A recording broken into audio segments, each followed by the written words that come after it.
Kraft presents the Great Gildersleeves.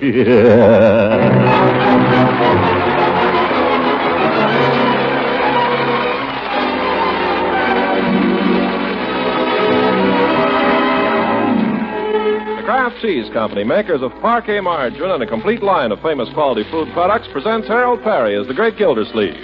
Kraft brings you the Great Gildersleeve every week at this time, written by John Whedon and Sam Moore, with music by Claude Sweet.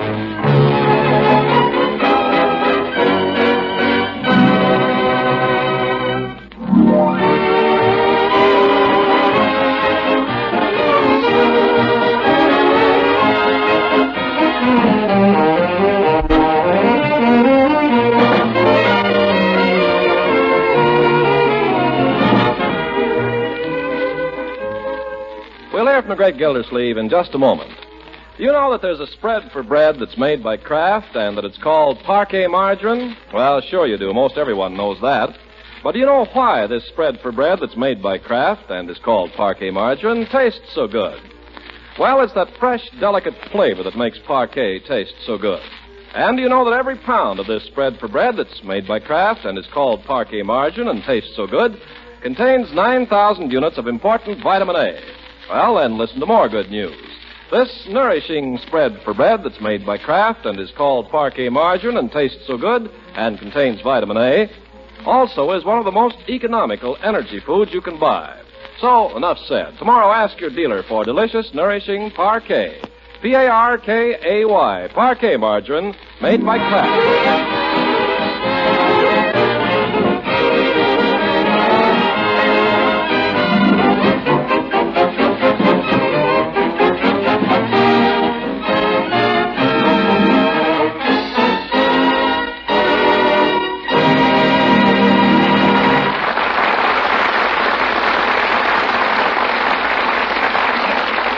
Now let's drop in on our friend the Great Gildersleeve in Summerfield. The town is suffering from a long, dry heat wave, I'm sorry to say, and Gildersleeve, like the rest of the fat men, is suffering more than his share.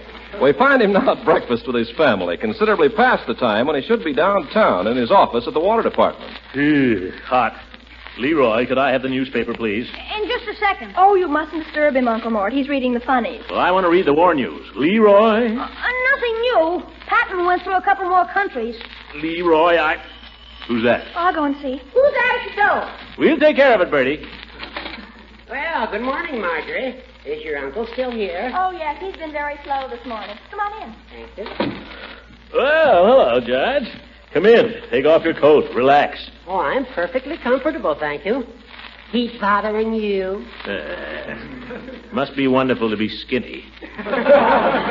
What's on your mind? Have you seen the morning paper? Not yet. I haven't been able to get it away from Leroy. But by George, Here it is. You don't have to grab. Hi, Judge. Hello, Leroy. Here. Let me read you the item, Gildy. You'll love this. Yeah? Mayor Cyrus Terwilliger was the victim of a freak accident last night when his car skidded on State Highway 47 where it passes the Summerfield Reservoir. The mayor suffered minor lacerations and contusions. Yeah, too bad, wasn't it? Investigation of the cause of the accident led to the discovery that a number of live eels were leaving the reservoir. Eels? They were crossing the highway at this point, and it is thought the mayor's car skidded on striking the procession of slippery creatures. Eels? If you ask me, the mayor was full of root beer. Well, what were the eels doing walking across the road? You know, come to think of it, there's an old belief that when eels leave a pond, it means it's going dry. That's nothing but a superstition. Eels. Why, the Summerfield Reservoir is full of water. Always has been. The whole thing is ridiculous. Maybe I better get down to the office and look into this.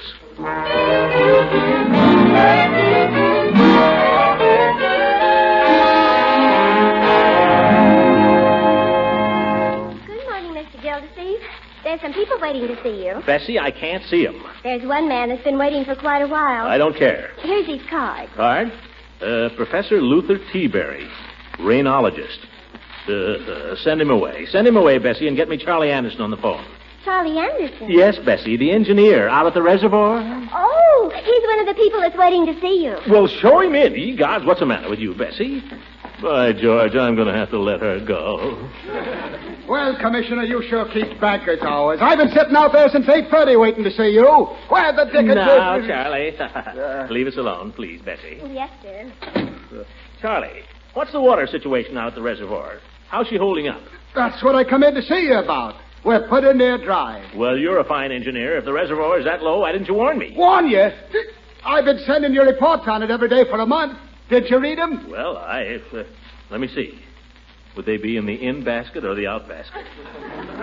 Oh, here they are. In the immediate action file. Well, quite a few of them here. Well, I sent you 20 or 30. Oh, yeah, well, let's see. According to the most recent, the water's down to 18. Is that feet? No, it's inches. Oh, my goodness. Yeah, if she drops another 3 inches, the intake pipe on the pump will be out of water. What happens then? What do you think happened? We pump air. Folks will be taking baths in air. They'll be washing their clothes in air. They'll be... Yeah, I understand, Charlie. But why can't we lower the intake pipe a few inches? Can't you do that? No, you can't. Lower it 3 inches and you'll be pumping mud.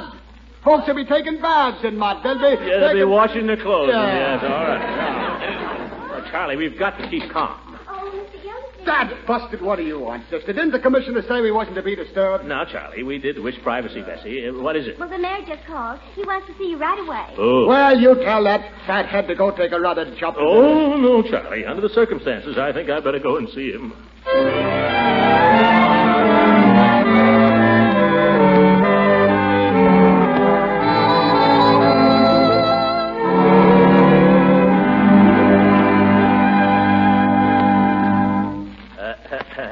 Your Honor? Oh, yes, Gildersleeve. Be with you in a minute. Pretty hot today, isn't it, Your Honor? I'll be with you in just a moment. Yes, sir. Pardon me. Keep me standing here, the petty bureaucrat. Miss Riggs, have you got those tax figures for last year? Trying to make himself look important. Well, if you'll just call me when you have them, please. Put them on your... Yes. Now, Gildersleeve, sit down. Thank you. I'm sorry to hear about your little accident last night. Well, it may have been a blessing in disguise, since it called my attention to the state of things out of the reservoir. Well, I certainly hope you don't believe that old superstition about the eels leaving a sinking pond, Your Honor. Amusing theory, though, isn't it? Very amusing. But what are the facts? Facts? Yes. Is the town in danger of going dry or not? Well, I wouldn't want to say we're in danger, but at the same time... Yes?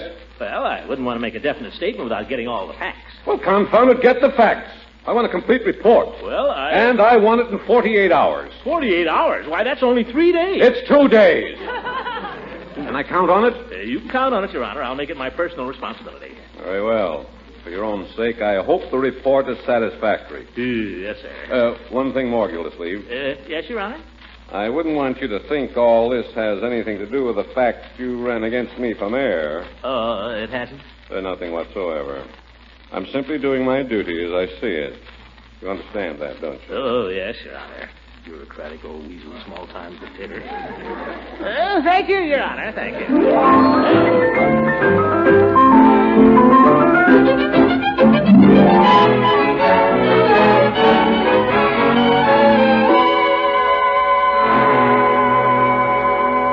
Wants a report, does he? I'll give him a report. Let's see. To begin with, there's no water. We'll have to find a better way to say it than that. Oh, well. Yeah, something's leaking. Huh? What? Who? What? Have you got a moment, friend? Who are you? Well, you have my card there, Professor Luther Teabury. That's Bessie. What are you doing in my office? Oh, that I'll explain, friend. Hey, wait a minute. What are you locking that door for? Well, what I have to explain is of a scientific nature. Huh? Mm-hmm. Enemy ears may be listening. No, look here. I'm a busy man. Oh, so am I, friend. But if you will give me just 5 minutes of your time... Well, what do you want? Tell me, Mr. Gildersleeve, what would a cloudburst be worth to you right now? Cloudburst? Mm-hmm. How would you like it if it rained cats and dogs tomorrow and just kept right on raining? You mean you can make it rain? That's what I mean, friend. That's what I mean. Oh, brother. Wait a minute. Look, I'm a busy man. I haven't got time to listen to any nonsense. I seem to detect a little note of skepticism. Only natural, of course. There are charlatans even in this business.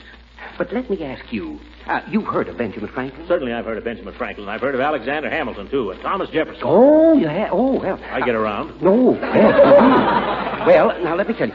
Franklin proved, that is, if you remember, that thunderstorms produce electricity. Is that right? Well, I guess so. Mm-hmm, very well. Then why shouldn't electricity produce thunderstorms? Well, I don't know. Why shouldn't it? No reason at all, friend. No reason at all. Now, I have patented an electronic device which does just that.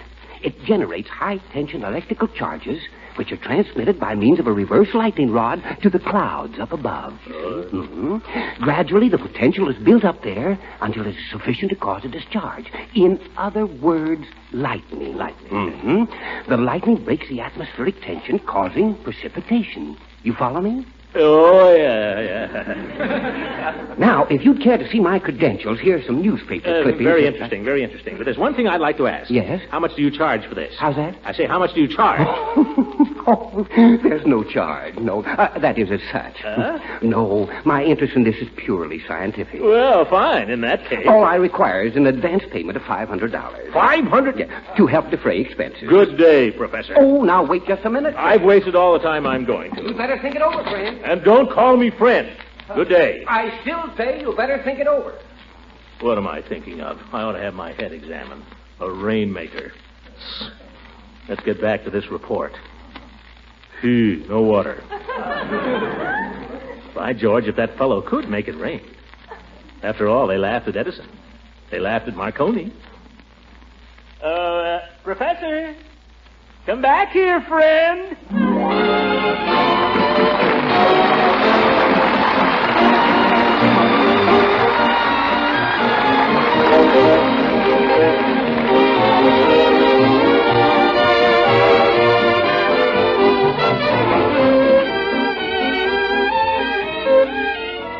The Great Gildersleeve will be with us again in just a few seconds.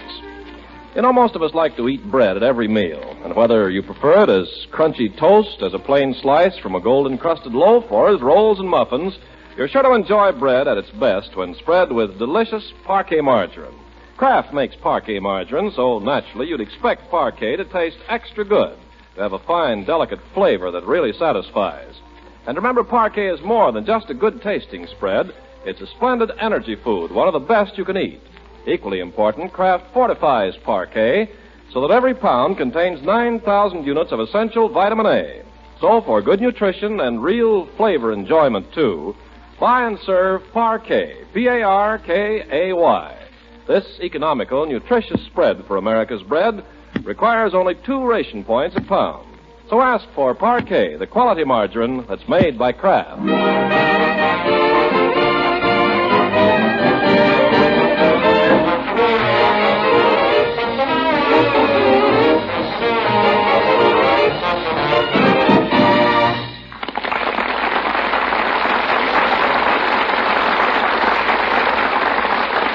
Now let's get back to the Great Gildersleeve, who really seems to be on the spot. In desperation, he has contracted for the services of Professor T-Berry, the eminent Rainmaker, but he's keeping very quiet about it.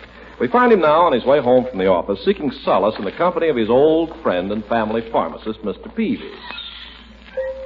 Hello, Mr. Gildersleeve. Hello, Peavy. Hot enough for you? Don't mention the weather, Peavy, please. Excuse me, there's a fly on that table behind you. I wonder if you'd be good enough to... Here's the swatter. There. Darn flies, they get all over everything. Always buzzing around. Yeah, it's like Mark Twain said, everybody talks about the weather, but nobody does anything about it. Peavy, how much longer do you think this dry spell can last? Well, that's hard to say, Mr. Gildersleeve. Hard to say. But you know, they tell me, the people who've been out there, they tell me it's got so bad the eels are leaving the reservoir. Well, that was in the newspaper. Don't tell me you believe all that stuff about eels. Well, I don't know. It's pretty hard to fool an eel. Eels are pretty slick. Yes, they're pretty slippery, too. But that doesn't mean they know more than you and I do. Yeah, no, I wouldn't say that. An eel can be wrong, you know. Have you ever known an eel to be wrong? I've never known an eel. Let's forget about eels, if you don't mind. I don't like them. Squeamish? I'm not squeamish. I just don't like them. Peavy, tell me something. Yes? Do you believe that science can produce rain? Mr. Gildersleeve, you weren't thinking... Well, I'm asking this for a friend. Oh.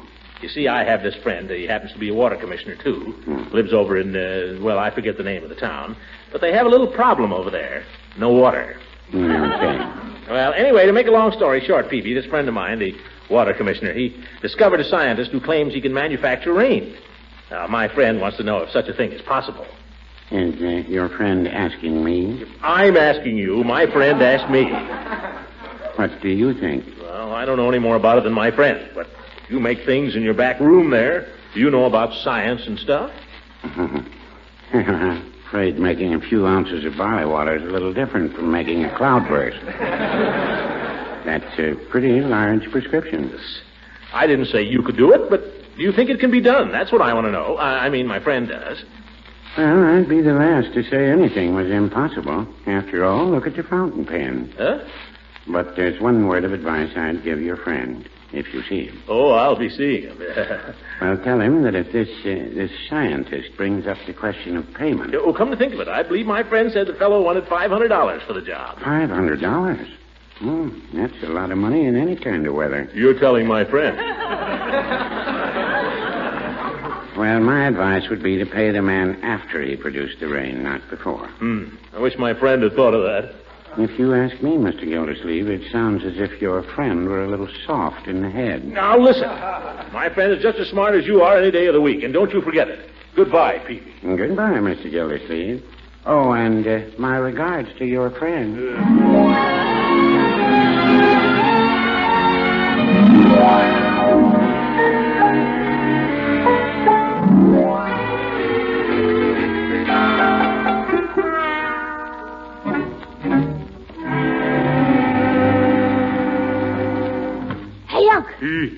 Leroy, what are you doing up at 4 o'clock in the morning? I heard your alarm go off. Where are you going, Unc? Nowhere. Can I go? No. Why not? Because. Oh, gee, you wake me up 3 hours before breakfast and you already... Leroy, quiet. Well, can't I come with you, Unc? You can come with me if you'll keep quiet and stop asking questions. Okay. Where are we going? Out to the Eels, reservoir. What for? I want to conduct some experiments. What kind? You'll see. Why so early? I want to get the jump on the weather. How are you going to do that? Ye gods, Leroy, stop asking questions. You'll see when we get there.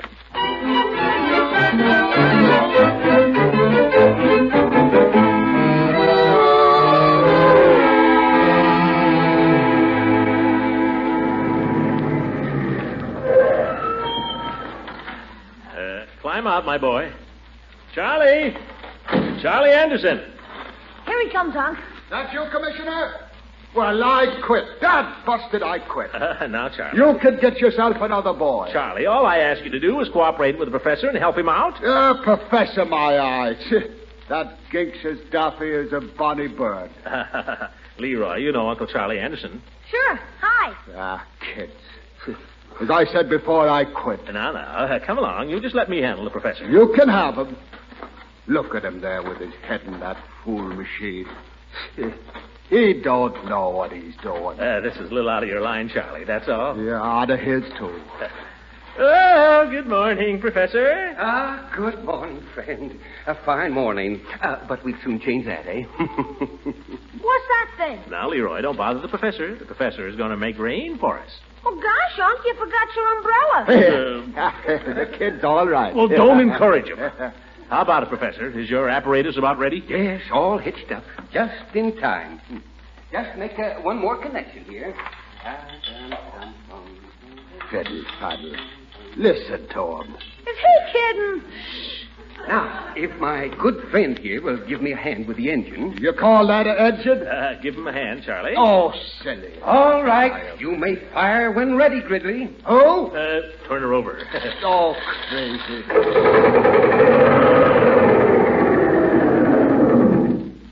No gas, huh? You keep out of this, Leroy. Well, if at first you don't succeed, just try again. Once more into the breach, dear friend. What? Turn it over again. Oh, this silly pig.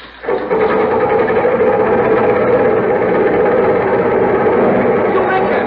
Now, stand back there, Sonny. Stand back, Commissioner. You two there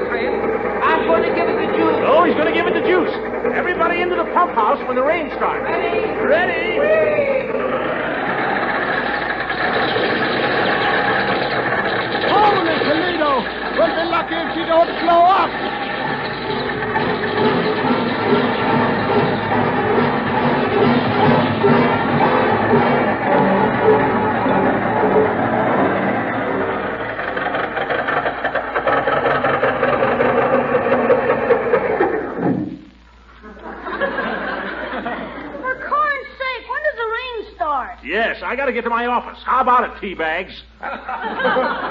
Oh, I can't understand it. It worked in Moose County. It worked at Hoosier Falls. Well, those are the brakes, kid. Leroy, I don't care for that expression. Don't worry, friend. I won't give up the ship. I'll make it rain if it takes all summer. I'll spit in his eye. That's as close as he'll get to rain. Never mind, Charlie. We need the water. Let's save it. I knew it wouldn't work. Just an idea, that's all. Just an idea that cost $500.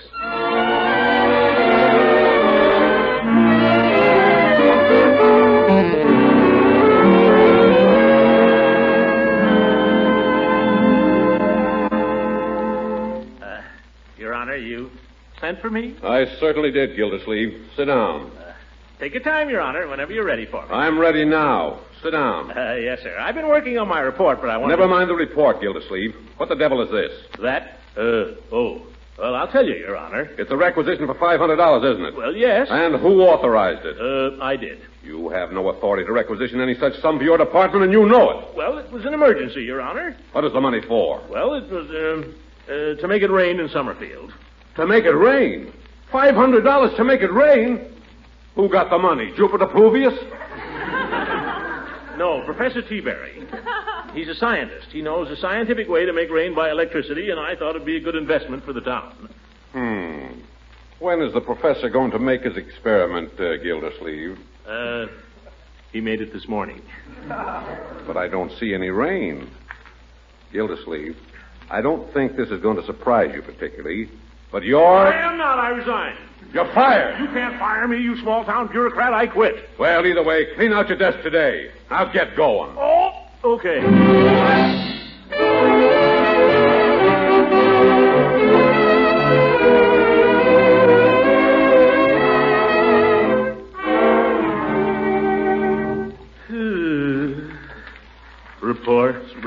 Reports.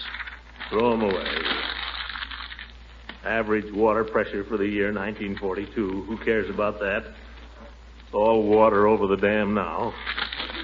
Here's something you might want to take with you, Mr. Gildersleeve. Huh? What's that? This clipping. It's the story in the Indicator the day you became water commissioner. Oh, yeah. Let me see it. A new era in public service was promised Summerfield citizens today by Throckmorton P. Gildersleeve, who moved into his new office as water commissioner at City Hall this morning. Put it in my briefcase, Bessie. Yes, sir. Ah, me. The path of glory leads but to the grave. Were you speaking to me, Mr. Gildersleeve? No, I wasn't, Bessie. That is not particularly. Well, I guess I might as well be going now. Oh, Mr. Gildersleeve, it isn't going to be the same without you. Now, Bessie, you and the new commissioner will get along fine, whoever he is. Oh, but I like you. I can't stand to have you go. That's very nice of you, Bessie. I'll miss you, too. You may not be the best secretary in the world, but I'll miss you just the same. Oh, thank you. Now, Bessie, confound it. Hey, Commissioner. Charlie, what are you doing here? What's this I hear about you quitting? Well, it's true, Charlie. Well, if you quit, I quit. They could get another boy. That's the way I feel, too, Charlie. I want to quit, too. You keep quiet, that buster. I won't. Oh. Now, Bessie, please. I want you both to know, you, Bessie, and you, Charlie, that I value your loyalty. I value your friendship. Yeah. It means a lot to me. But you've got to stay on. You've got to stick to your job. The city needs water. You'll have a new commissioner in a few days, and he'll need your help. He'll need more than that. The intake pipe is high and dry right now. Goodbye, Mr. Gildersleeve. Where's my hat? Oh, you got it on. Briefcase. Well, goodbye, Charlie. Goodbye, Bessie. Goodbye. Goodbye. Fine people. No man ever had better employees. Well, they'll carry on in the Gildersleeve tradition. Commissioners come, commissioners go, but the waterworks goes on forever. Well, we're home early, huh, Gildersleeve? Good night. I give the best years of my life to the water department. What thanks do I get? Good night, Commissioner. Commissioner. Oh, well. Oh! Rain! Rain! Too late. Well, those are the breaks, kid.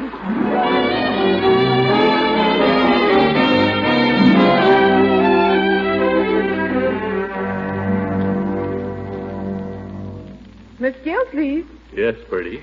Mr. Gildersleeves, I fixed you something I know you're going to like. I just happened to make a jelly roll this afternoon. I know you're a man that likes jelly roll. Very sweet of you, Bertie, but I'm afraid I couldn't this evening. Tell the truth, I'm not very hungry somehow. Oh, you shouldn't take it so hard, Mr. Gildersleeves. It ain't so bad being fired. I was not fired, Bertie. I resigned. Well, it ain't so bad to resign. Well, I think you were lucky to be fired, Uncle Mort. I mean, it's lucky you thought of resigning. I think it's the best thing that ever happened to you.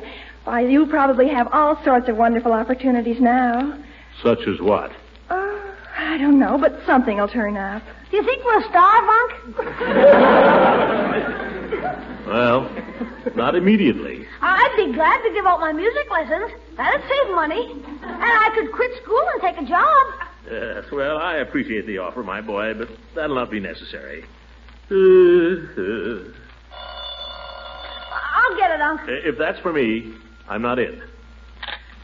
Hello? Yeah, just a minute. It's long distance, Unc. Wistful Vista is calling. Wistful? Well, that must be Fibber McGee. Hello? That you, Mert? Well, put him on. Fibber? Hello, little chum. How's Molly? Great. What's on your mind? You have? Uh-huh. Uh-huh. Uh-huh. Well, sounds very interesting. Well, if it pans out the way you say, I might be willing to give up my job at the waterworks. Much obliged, McGee. I'll be hearing from you. So long. Well, those are the breaks, children. What is it, Unc? McGee and I are going to make $1 million. Good night, everybody.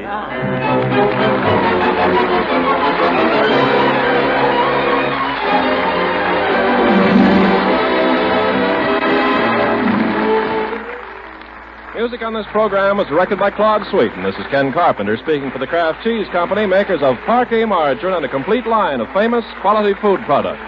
Kraft invites you to listen in again next week at this same time for the further adventures of the Great Gildersleeves.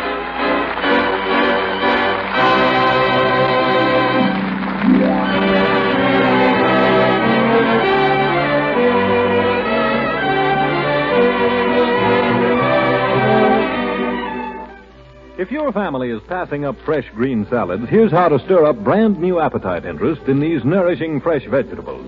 For a new surprise touch of flavor, zip up your salad dressings with tangy golden Kraft salad mustard. It's creamy smooth and blended to Kraft's own special recipe, made of choice mustard seed, mild vinegar, and fragrant spices. So you can use Kraft salad mustard in all sorts of tempting ways.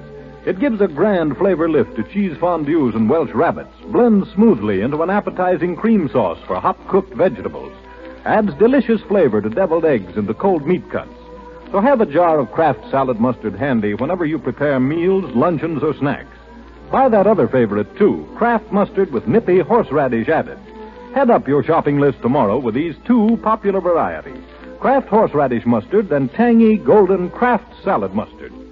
Have you heard that Joan Davis and Jack Haley are back in the Seal Test Village store? Consult your local newspaper for the time and station. This is the National Broadcasting Company.